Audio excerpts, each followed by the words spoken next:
in the upstairs of our house, and he was crying, and he said that he was really scared, and he didn't want to have to go to Iraq. So we were able to have a whole conversation about sometimes some fear is healthy, because it keeps our senses about us. And that's when he told me that he had not told anybody else, but he knew he was going to Baghdad. We were, as everybody, we were glued to the TV.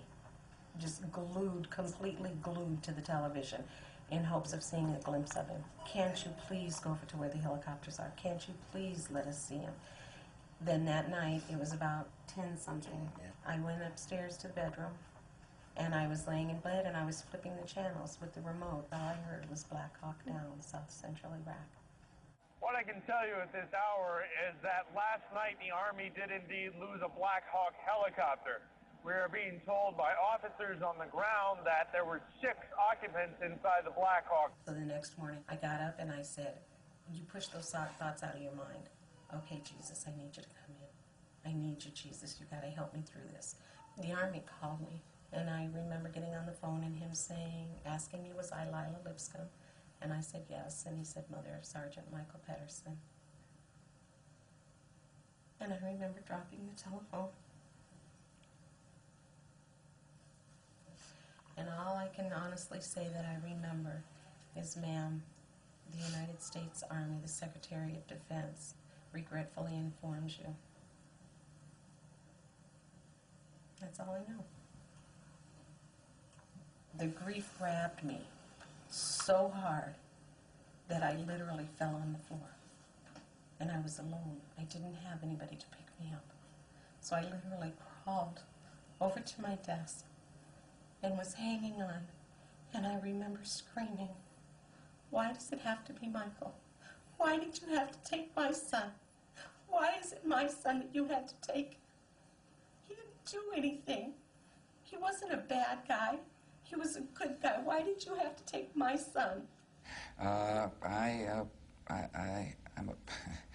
can't imagine what it would be like to lose a son or a daughter or a husband or a wife, for that matter, and it pains me. You had his last letter? Mm-hmm. And it was mailed March 16th, but I didn't get it until probably a week before he was killed. Hello. Hey, Mama. Well, sorry I haven't been able to call. They took the phone 7 days ago. I got the letter and box. That is so cool. Your first grandson came the same day your oldest son did. How is everyone? I'm doing fine. We are just out here in the sand in windstorms, waiting. What in the world is wrong with George? Trying to be like his dad, Bush. He got us out here for nothing whatsoever. I am so furious right now, Mama. I really hope they do not re-elect that fool, honestly. I am in good spirits and I am doing okay. I really miss you guys. Thanks for the Bible and books and candy. I really look forward to letters from you guys. Well, I'll tell all the family hello and that I am doing fine. We don't expect anything to happen anytime soon. I cannot wait to get home and get back to my life. Tell Sputnik congrats, and I'll see my first nephew soon. As soon as I get back to the States. Hope you guys are doing okay, and keep sending the mail. It makes getting through the days easier. Well, I am on my way to bed, so I will write you guys soon. I love and miss all of you guys.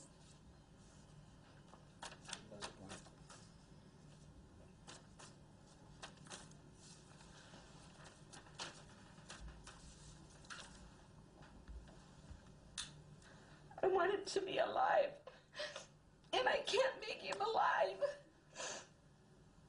But your flesh just aches.